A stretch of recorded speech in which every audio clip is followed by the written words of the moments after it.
Hello बच्चों, तो हमारी दुनिया क्लास 7 भूगोल चैप्टर नंबर 7 का क्वेश्चन आंसर हम लोग करेंगे।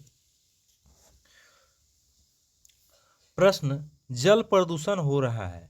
जल प्रदूषण पानी में दुर्गंधित पदार्थ मिलने से हो रहा है। अगला क्वेश्चन है, नदी या तालाब के पानी की शुद्धता हो सकती है तो मछली पालने से हो सकती है। बढ़ती हुई जनसंख्या का कारण क्या हो रहा है? तो बढ़ती हुई जनसंख्या के कारण वृक्षों की कटाई से कुप्रभाव हो रहा है। भवन का निर्माण हो रहा है, अधिक भवनों का निर्माण हो रहा है। आधारभूत संरचनाओं का भी निर्माण हो रहा है, सड़क, रोड, इंफ्रास्ट्रक्चर, ये सारा चीज़ बढ़ रहा है। उपयुक्त सभी चीज़ों का ये हो रहा है। तो क्या हो रहा है? जनसंख्या बढ़ने का कारण जिसके कारण से क्या हो रहा है? तो उपयुक्त सभी चीज़ जनसंख्या बढ़ने के कारण हो रहा है। अब है पर्यावरण संरक्षण के लिए किया जाना चाहिए। क्या किया जाना चाहिए? खूब पौधे लगाना चाहिए। पर्यावरण संरक्षण के लिए किया जाना चाहिए, खूब पौधे लगाना चाहिए। गंदे जल का उचित निकासी का प्रबंध करना चाहिए। गाड़ियों का कम उपयोग करना चाहिए। तीनों सही है, उपयुक्त सभी सही है। खाली जगहों को भरिए। डैश से गैस और वायु प्रदूषण बढ़ रहा है। डैश से गैस वायु प्रदूषण बढ़ रहा है। वाहनों से गैस वायु प्रदूषण बढ़ रहा है। ध्वनि की तीव्रता को डेसिबल में मापा जाता है। गंगा नदी में डॉल्फिन को संरक्षण के लिए राष्ट्रीय जीव इसे घोषित किया गया है। निम्नलिखित प्रश्नों का उत्तर दें। वृक्षों की संख्या बढ़ाने के लिए आप क्या क्या कर सकते हैं? तो नियमित रूप से वृक्षारोपण कर सकते हैं। पौधों की देखभाल कर सकते हैं, पौधों की देखभाल करें और लोगों में इसके लिए क्या करें? जागरूकता कर सकते हैं, करें। जन्मदिन, त्यौहार आदि अवसरों पर पौधा लगाएं, ये सारा काम करें। तो नियमित रूप से वृक्षारोपण करें, पेड़ पौधों का देखभाल करें, लोगों को इसके लिए जागरूक करें कि पेड़ पौधा लगाएं। जन्मदिन और त्यौहार आदि के अवसर पर पौधा लगाएं, तो इससे वृक्षों की संख्या बढ़ सकती है। नदी नदी नदी नदी के जल को स्वच्छ बनाने के लिए आप क्या कर सकते हैं? तो नदी में कचरा, प्लास्टिक, गंदगी नहीं डालें। उद्योग से निकलने वाले गंदे जल का उचित उपाचार करें। जन जागरूकता फैलाकर लोगों को स्वच्छता के लिए प्रेरित करें। तो नदी के संरक्षण के लिए हम ये कर सकते हैं कि नदी में गंदे चीज़ को ना फेंकें, प्लास्टिक ना फेंकें। उद्योग धंधे से निकलने वाले जो जल हैं उसको, गंदे जल को उचित उपचार करने के बाद ही नदी में छोड़ें, और ताकि गंदा जल नदी में ना जाए। इस प्रकार से जागरूकता फैलाएं लोगों में, ताकि नदी में वह कचरा उचड़ा ना फेंके।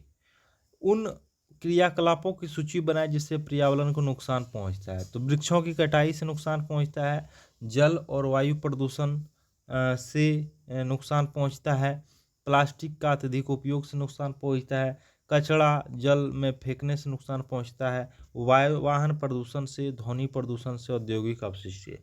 पॉलीथीन के विकल्प क्या हो सकते हैं? तो पॉलीथीन के विकल्प कपड़े या जूट के थैले हो सकते हैं, कागज़ की थैलियाँ हो सकती है, और बायोडिग्रेडेबल्स बैग हो सकते हैं, स्टील या कांच के कंटेनर हो सकते हैं। तो पॉलीथीन के विकल्प के रूप में ये सारा चीज़ हो सकते हैं।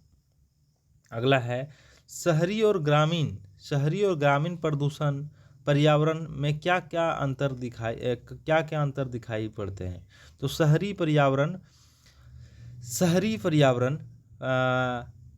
प्रदूषण अधिक है। वहाँ पे शहरी पर्यावरण में प्रदूषण अधिक है, जनसंख्या घनत्व शहर में ज़्यादा है, अधिक है, और हरियाली कम है। जबकि ग्रामीण पर्यावरण में हरियाली अधिक है, प्राकृतिक संसाधन की उपलब्धता भी अधिक है, और प्रदूषण कम है।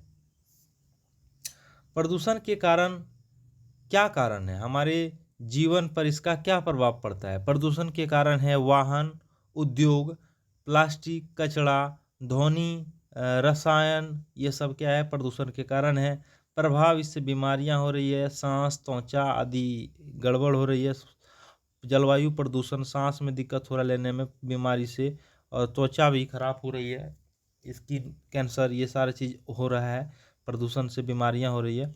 और जलवायु परिवर्तन हो रहा है, जिससे क्या हो रहा है? समय पर बारिश समय पर बाढ़ जो है अलग अलग कुछ समय पर आ जा रहा है, बार बार बाढ़ आ जा रहा है, बार बार सूखा आ जा रहा है, जलवायु परिवर्तन, जल की कमी और जैव विविधता में हानि हुई है।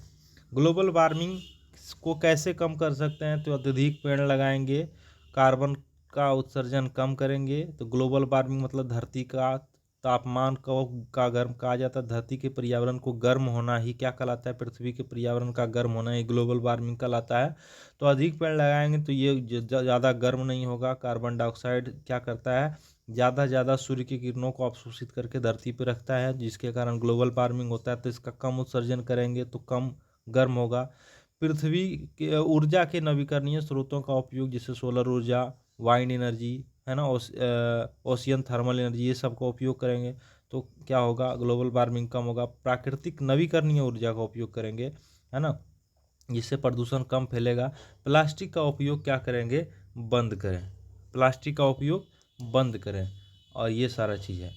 तो प्रदूषण के विभिन्न प्रकारों को लिखें, उसका संक्षिप्त विवरण दें। प्रदूषण के प्रकार है वायु प्रदूषण, जो वाहन, उद्योग आदि से निकलने वाली गैसें के कारण वाहन प्रदूषण फैलता है, यानी ये गैस के कारण होता है। गंदे गैस जो वाहन से निकलता है, उद्योग आदि से निकलता है। जल प्रदूषण, नदियों में गंदगी और रसायन मिलने से जल प्रदूषण होता है। तालाबों में गंदे पदार्थ फेंकने से होता है जल प्रदूषण। जल स्रोतों में ये सारा चीज़ गंदगी फेंकने से होता है। ध्वनि प्रदूषण, हॉर्न ज़्यादा तेज़ी से बजाना, लाउड स्पीकर बजाना, तेज़ आवाज़ आदि से ध्वनि प्रदूषण होता है। मृदा प्रदूषण, रसायनों, प्लास्टिक और अपशिष्ट से भूमि खराब होना मृदा प्रदूषण कहलाता है। तो बच्चों, इस चैप्टर को हम लोग चैप्टर नंबर 7 हमारी दुनिया यानी भूगोल क्लास 7 को हम लोग ख़त्म कर चुके हैं। तो कैसा लगा वीडियो ज़रूर बताइएगा। चैनल को सब्सक्राइब करना नहीं भूलिएगा। बाकी धन्यवाद धन्यवाद धन्यवाद।